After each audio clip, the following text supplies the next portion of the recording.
Hey guys, how y'all doing today? My name is Franchise Fanatic, and welcome back to the channel. And for you guys is the final Indiana Jones video. Yeah, so we're going to be talking about Indiana Jones 4, aka Indiana Jones and the Kingdom of the Crystal Skull. So this movie came out in 2008, the same year Lego Indiana Jones: The Original Adventures came out. So Lego Indiana Jones 2, The Adventure Continues, that was the one that adapted this, so it came a year after the film. However, this movie, again 2008, got a lot of slack and a lot of hatred. And really, this is really, I think, on par with the hatred that the Star Wars sequels got, you know. People going, oh, it's not the right sequels, or oh, it's not this, or oh, it sucks, it's this. I call that being a fake fan and a hater. You can dislike things about the sequels, but don't hate them. Same thing with this. If you absolutely hate this film, you can't be an Indiana Jones fan, because I love this movie. As an Indiana Jones diehard, right? I mean, I don't love it as much as Star Wars or Marvel or whatever, but it's a great friggin' franchise. Playing the Lego games, watching Raiders, Temple, Last Crusade, and now Kingdom of the Crystal Skull. Essentially one a day. I watched Last Crusade and Kingdom in the same day. And upon watching it, this movie has everything you would want from an Indiana Jones movie. Yeah, Harrison Ford is older, but that doesn't mean he's an old crotchety man with a walking stick and he can't do crap. You know what I mean? He's still punching guys, he's still kicking guys, he's still driving and shooting and whipping. He's doing everything that Indiana Jones really should be doing. Of course, you have great writing, you have great special effects. Yeah, you do notice that there's a little bit of CGI in here, which I guess, I don't know, it's hard to explain, but, you know, the original three movies, they had CGI and matte paintings and all that, and like I said in my other reviews, you can tell when it wasn't real, you know, the outlines or the white outline, you know, whatever. And this, I think, you know, Steven Spielberg and George Lucas, they're not stupid, you know, maybe George, but, you know, they're not that stupid, you know, they know what they're doing. And this takes place in the 50s, where the Red Menace and the aliens, flying saucers, you know, aliens from Mars, that was the huge thing, right? Go to Hollywood Studios and eat at the one restaurant, you know what I'm talking about. So this was the big kind of theme for this film, and they were really trying to kind of not create satire, but they were trying to essentially make something that was worth telling based on that era that the film was set in. And they did a damn good job of doing it, let me tell you. The CGI, like I said, it's not bad. There was a few shots where you're like, okay, that looks a bit cheesy, but that's the point, you know what I mean? They're not only trying to mimic the time period of the 50s, they're trying to make it look like this film was shot and made during the old original three films, you know. You can tell that some of the CGI is spectacular. That one shot with the saucer, you know, the alien ship is going around in circles and the dam breaks and all the water flows out. It's that big epic long shot at the end where Indiana Jones looks over the thing going into space. That looks freaking fantastic. But then there's certain shots where, you know, that one Russian dude kind of, in the beginning, kind of like bends down and they shoot all the guards in that one area near the desert area. That looked a little fake. And I think that's, honestly, 2008, the year of effing Iron Man and The Dark Knight, CGI is good, right? It's not like, oh, they're getting good. No, it's good at this time period. Not perfect like it is today, for the most part, but it's good. So I think that they deliberately tried to mimic that era. And if they didn't, then okay, some of the CGI shots are kind of shit. But other than that, I do think that they tried to replicate that, and I think they did it a pretty freaking good job, I gotta admit. The acting is still great. Harrison Ford is still effing Indiana Jones, and I'm sure he'll still be Indiana Jones in the 5th film coming out, hopefully next year.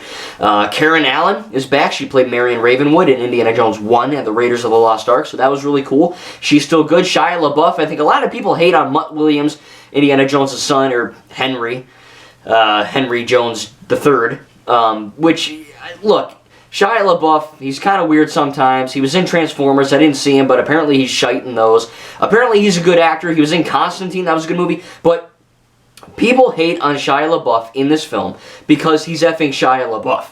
Mutt Williams, Henry Jones III, whatever you want to call him, he's really good in this movie. He's very good. He's not just there to push the plot for Marion, right? He's not just there to crack old man jokes. Right? He has a purpose for being there, and that's to not only help the plot, but also to give kind of a backwards father-son relationship that you had in The Last Crusade. They kind of flipped it on its head. Last Jedi subverted your expectations on this, and they essentially made it, you know, a fun little inversion of the plot we got in Indy 3, and I think it's a really good plot, you know, having him kind of do these different things, be a greaser, having, you know, chucking the knife. Apparently he just did that on set, and Steven was like, well, keep it in there. So he did it, you know, tinkering with motorbikes, you know, constantly combing his hair back with, you know, the greasy hair. it all fits the time period really freaking well. Oxley, John Hurt, he's great. Of course, we don't have like a necessarily like the hot chick, you know how there's like a hot girl in each movie. I guess Cate Blanchett, she's a bit older than me, but she's, you know, she's pretty, but she's not like, holy crap, you're gorgeous, you know. So, I guess there's that. But she is a good villain. I think that, you know, Irina Spalko is the best villain, not only in terms of acting, but in terms of writing in all 4 movies so far. I think that she has a really good purpose, right? Her arc is, she always finds that information no matter what. She constantly believes that she's the best. So what happens in the end? The aliens give her all the knowledge that she wants, and she effing dies, you know. So it's a pretty cool, it's not the best arc in the world, but it's a good arc for Indiana Jones. Mac, he's a pretty cool character. He's always, you know, twisting and turning, you know, pretty cool.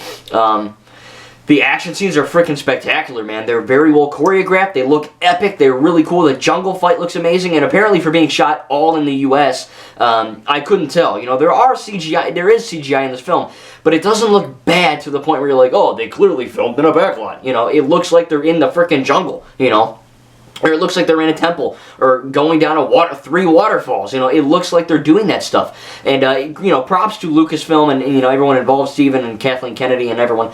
They did a really good job. So I think that calling this movie the Black Sheep or the you know, the 4th movie slapped on in the end, it's not. This movie is great and it deserves to be praised as a great film, and it deserves to be called in the Indiana Jones franchise. Indiana Jones is not a trilogy with the 4th film slapped on. It's a quadrilogy, soon to be a 5th trilogy, I guess. But I enjoyed it, you know what I mean? I really did. Again, my only issues would be some of the CGI is a bit noticeable. Again, I'm not sure if they were trying to mimic the old time. If they were, great. If they weren't, you know, whatever. Look, the CGI doesn't take you out of the movie, you know what I mean? Because the original 3 look kind of phony too, you know, so that's the whole point. But again, I enjoyed it, you know what I mean? I think this is on par with Raiders.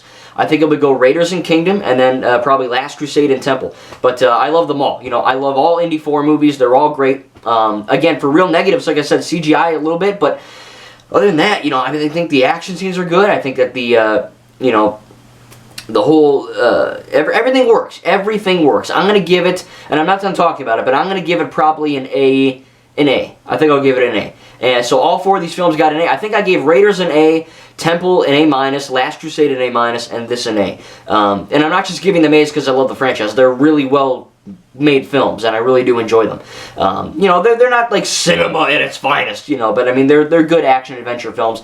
Keep you on the edge of your seat, lots of intense, great soundtrack, great music, great directing, everything's on board with this. Kingdom of the Crystal Skull is a worthy successor to Indiana Jones. Now, before we end the video, I just want to talk about something that a lot of fans have kind of freaked out about over the years. They go, oh, Indiana Jones can't survive the nuke fridge? That's impossible. Or, aliens? That's impossible. Now, I know the FBI just said, F it, there's aliens, so to hell with that, I guess. Apparently there's aliens, whatever. Which makes sense. I mean, why would God create a bajillion plus planets with only one with life? Come on, use your brain here.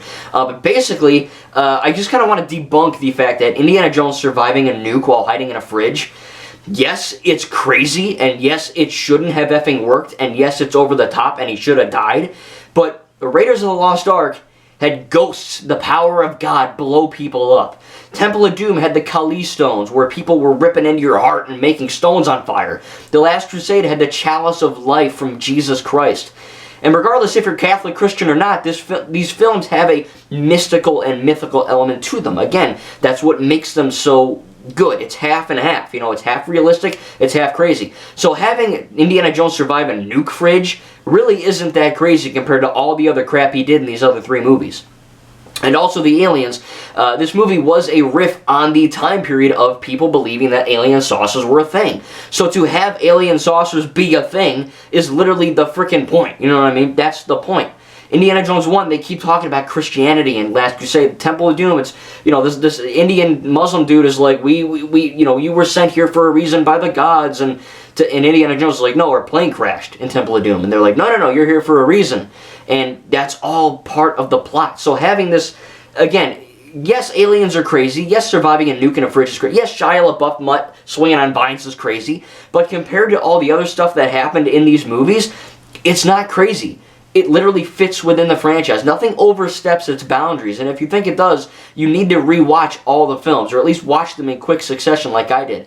You know, because watching one a month, really, you're like, oh, that shouldn't have happened. Indiana Jones surviving a nuke in a fridge? Or aliens? No. But also, like I said, you have all these other mystical elements in the other three. So again, I just wanted to clarify, this movie is not crazy. It's not overstepping the franchise's boundaries. It's, in fact, quite in the boundaries, and it's effing awesome. So again, Indiana Jones and the Kingdom of the Crystal Skull, great movie. Again, if I probably were to rank them all, I'd probably go Raiders, Kingdom, Last Crusade, Temple. I love them all, though. They're all great films in their own right. And, you know, each one has its downsides a little bit, but that doesn't detract and make them poor movies. So again, tell me in the comments if you enjoyed my little review of all 4 Indiana Jones films. I will be reviewing Indiana Jones 5 whenever it comes out. I'll be covering the film, trailers, all that stuff, because I'm excited as hell and I can't wait to see what happens. Again, guys, I'll be in Disney when you're reading this, or watching this, so hopefully you know, there'll be some Indiana Jones content in Hollywood Studios. Again, thank you very much for watching all these reviews. Hope you guys enjoyed. Again, I try to give you guys as much content as I could when I'm on vacation. Hope you guys enjoyed all the content. Again, I love Indiana Jones. It's a great franchise, and this is a great film. Thank you guys, and we'll see you in the next video.